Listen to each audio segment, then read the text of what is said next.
Raymond. We do have team coverage, by the way, of the Cooper River Bridge Run. Raymond Owens is at the start line right now where all the masses are. Then, of course, Carolyn Murray is on the bridge, and she'll be talking to runners and walkers as they make their way. We do know they are over the 1 mile mark right now, the elite runners. And then, of course, Dan Fanning, our sports director, is at the finish line. We'll get the winners, both female and male winners, and all the people that come by. People are dressed in costumes. It's pretty amazing. It's just a great thing how far this race has come. In 1978 was the first Cooper River Bridge Run, less than 1,000 runners. Now we're up towards 38,000 this year alone. I know the record was in 2006 after the new bridge was put in, the Ravenel Bridge, but certainly it's a great thing to see. We've had Oprah run this race. We had Bill Murray kick it off.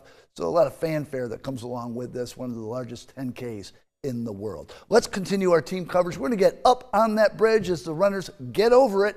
This is Carolyn Murray is on the bridge. As always, Dolly, it's wonderful to see you in the morning. I'm used to seeing you at night, but it's wonderful to see you. And you're about to have a lot of people behind you running.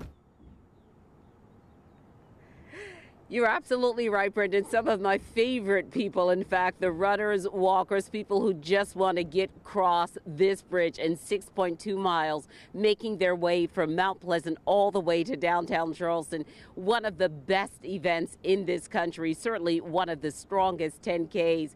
This is an event, as you said, Brendan, that started back in 1978. It was the idea of Dr. Marcus Newberry. Dr. Newberry, as he told me, was just looking for a way to people to become more healthy, a way to promote a lifestyle of better health. And that's the idea they came up with, was this, the Cooper River Bridge Run.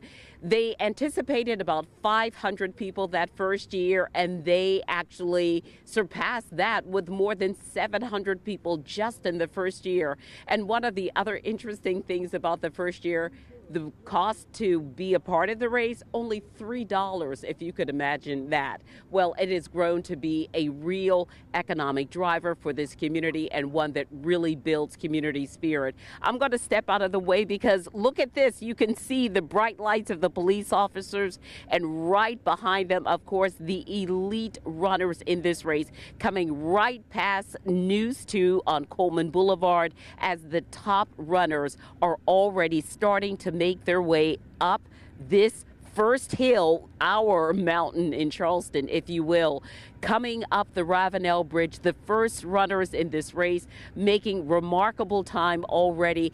It will warm up today, but right now for most athletes, this is a pretty pleasant run. It's really not hot right now at this moment, except for the feet of the runners who are making their way up this first span. Always a glorious sight. The race already still pretty tight. They will finish, it looks like probably record time because it is a perfect day, perfect weather conditions for running. So can't wait to see this first pack as they make their way up the Ravenel Bridge. We see them right now really close in stride, making their way up the bridge. Go, runners, go. I'm probably not going to get a high five. Let's see if I can get in there. Up. Ooh, going right past me as I anticipated. Go, go, go, making their way to downtown Charleston, to Marion Square, where they will pick up their medals, pick up their checks, leading the way once again. What an incredible international race. We thought of this first as a race that would bring people together right here in the local community, but really this is an international event. People come from all over the world to do this, make this trek a 10K from downtown Mount Pleasant, from Coleman and Simmons Street, all the way to Marion Square in downtown Charleston. So happy to be a part of this. As Brendan said, some 38,000 possibly this year. Not a year that we are expected to break a record, but still a lot of people participating in an event that really raises a lot of money for local charities in our community. So we are going to send it back to...